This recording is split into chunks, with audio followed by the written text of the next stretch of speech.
ओम शांति। 16/7/24 की वाणी है। मीठे बच्चे, ड्रामा की यथार्थ नॉलेज से ही तुम अचल, अडोल और एक रस रह सकते हो।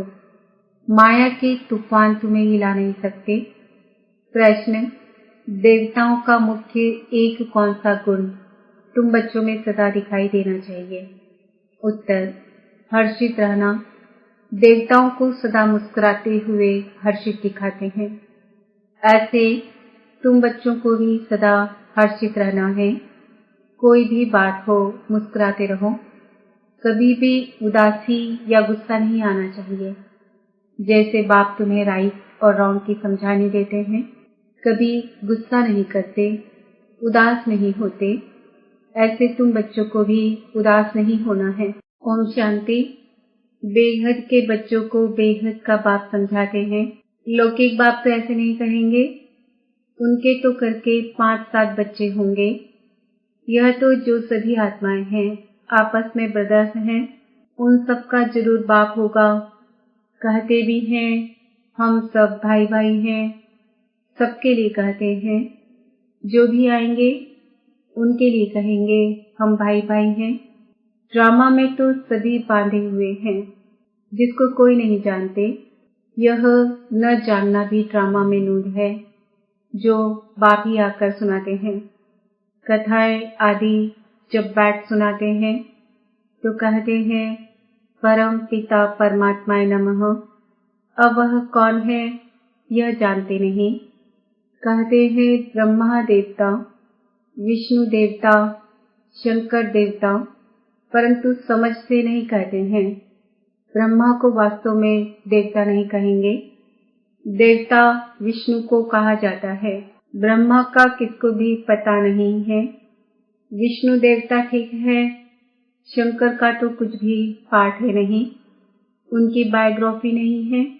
शिव बाबा की तो बायोग्राफी है। वह आते ही हैं पतितों को पावन बनाने, नई दुनिया स्थापन करने। अभी एक आदि सनातन देवी देवता धर्म की स्थापना और सब धर्मों का विनाश होता है। सभी कहाँ जाते हैं? शांति धाम। शरीर तो सबके विनाश होने हैं। नई दुनिया में होंगे ही सिर्फ तुम। जो भी मुख्य धर्म है उनको तुम जानते हो। सबके तो नाम ले नहीं सकेंगे। छोटी छोटी टालटालियां तो बहुत है। पहले है ब्रिटिज्म, फिर इस्लामी। यह बातें सिवाय तुम बच्चों के और कोई की बुद्धि में नहीं है। अभी वह आदि सनातन देवी देवता धर्म प्रायः लोप है। इसलिए बनन ट्री का मिसाल देते हैं।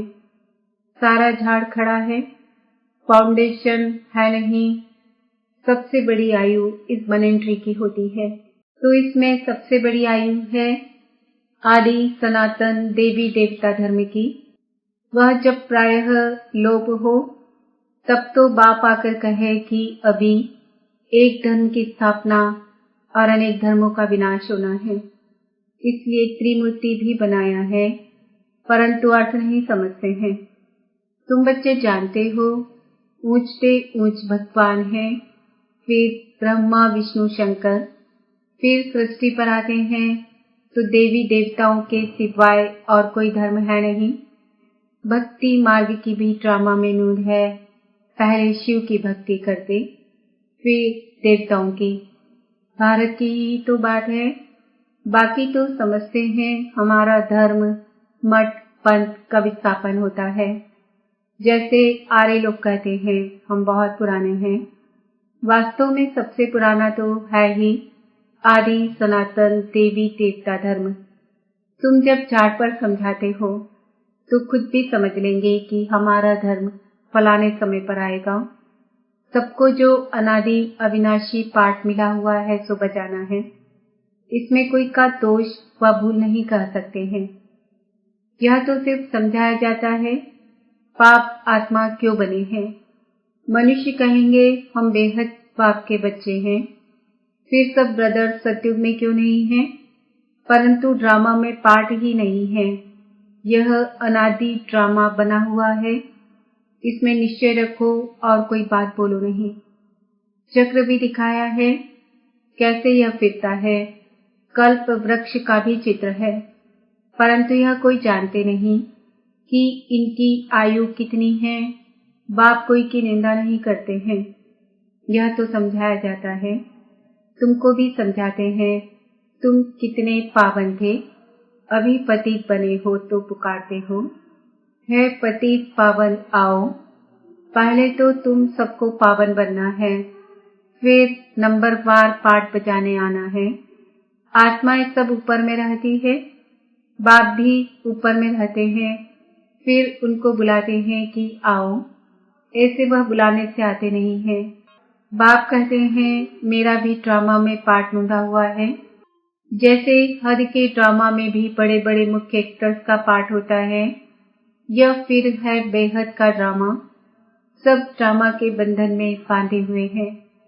इसका मतलब यह नहीं है कि धागे में बांधे हुए हो, नहीं, यह बाप समझाते हैं। वह है जड़ झाड़। अगर बीज चैतन्य होता तो उसको मालूम होता ना कि यह कैसे झाड़ बड़ा हो फिर फल देंगे। यह तो चैतन्य बीज इस मनुष्य सृष्टि रूपी झाड़ का, इसको उल्टा झाड़ कहा जाता है। बाप तो है नॉलेजफुल, उनको सारे झाड़ की नॉलेज है। वह है वही गीता की नॉलेज, कोई नई बात नहीं। यहाँ बाबा कोई श्लोक आदि नहीं उच्चारते हैं, वो लोग ग्रंथ पढ़कर फिर अर्थ बैठ समझाते हैं। बाप समझाते हैं यह है पढ़ाई, इसमें श्लोक आदि की दरकार नहीं। उन शास्त्रों की पढ़ाई में कोई एम ऑब्जेक्ट है नहीं। कहते भी हैं ज्ञान भक्ति वैराग्य, यह पुरानी दुनिया विनाश होती है। सन्यासियों का है हद का वैराग्य, तुम्हारा है बेहद का वैराग्य। शंकराचार्य आते हैं तब वह बैठ सिखलाते हैं घर बार से वैराग्य। वह भी शुरू में शास्त्र आदि नहीं सिखाते, जब बहुत वृद्धि होती जाती है तब शास्त्र बनाने शुरू करते हैं। पहले पहले तो धर्म स्थापन करने वाला एक ही होता है, फिर आहिस्ते आहिस्ते वृद्धि को पाते हैं। यह भी समझना है सृष्टि में पहले पहले कौन सा धर्म था। अभी तो अनेक धर्म हैं। आदि सनातन देवी देवता धर्म था, जिसको स्वर्ग हेवन कहते हैं। तुम बच्चे रचयिता और रचना को जानने से आस्तिक बन जाते हो।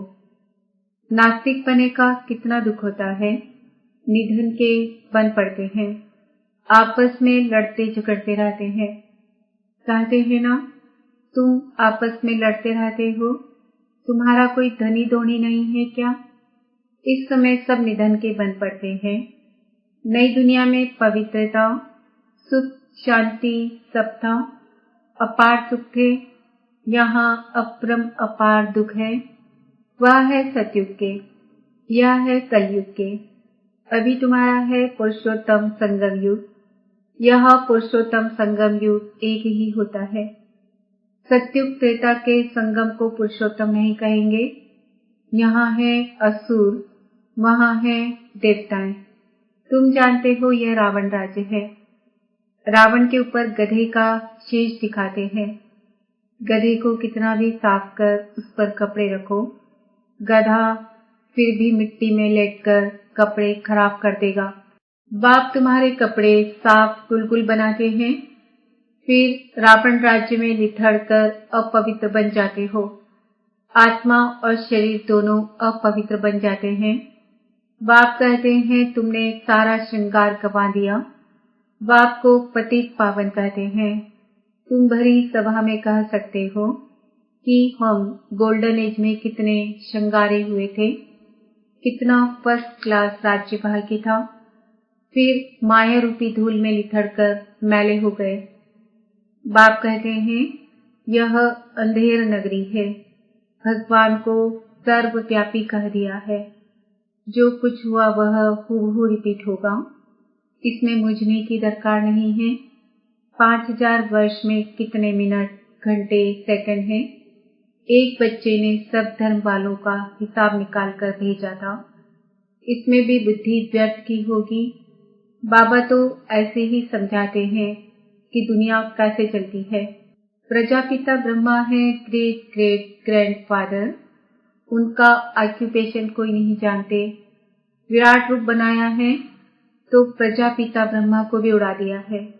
बाप और ब्राह्मणों को यथार्थ रीति जानते नहीं है, उनको कहते भी हैं आदिदेव। बाप समझाते हैं मैं इस झाड़ का चैतन्य बीज रूप हूँ, यह उल्टा झाड़ है। बाप जो सत्य है, चैतन्य है, ज्ञान का सागर है, उनकी ही महिमा की जाती है। आत्मा न हो तो चल फिर भी न सके। गर्भ में भी 5-6 मास के बाद आत्मा प्रवेश करती है, यह भी ड्रामा बना हुआ है। फिर आत्मा निकल जाती है तो खलास। आत्मा अविनाशी है, वह पाठ बजाती है, यह बाप आकर रियलाइज कराते हैं। आत्मा इतनी छोटी बिंदी है, उसमें अविनाशी पाठ भरा हुआ है। परमपिता भी आत्मा है, उनको ज्ञान का सागर कहा जाता है, वही आत्मा का रियलाइजेशन कराते हैं। वह तो सिर्फ कह देते परमात्मा सर्वशक्तिमान, हजारों सूर्य से तेजोमयी है, परंतु समझते कुछ नहीं। बाप कहते हैं यह सब भक्ति मार्ग में वर्णन किया हुआ है और शास्त्रों में लिख दिया है। अर्जुन को साक्षात्कार हुआ तो कहा मैं इतना तेज सहन नहीं कर सकता हूँ, तो वह बात मनुष्यों की बुद्धि में बैठी हुई है।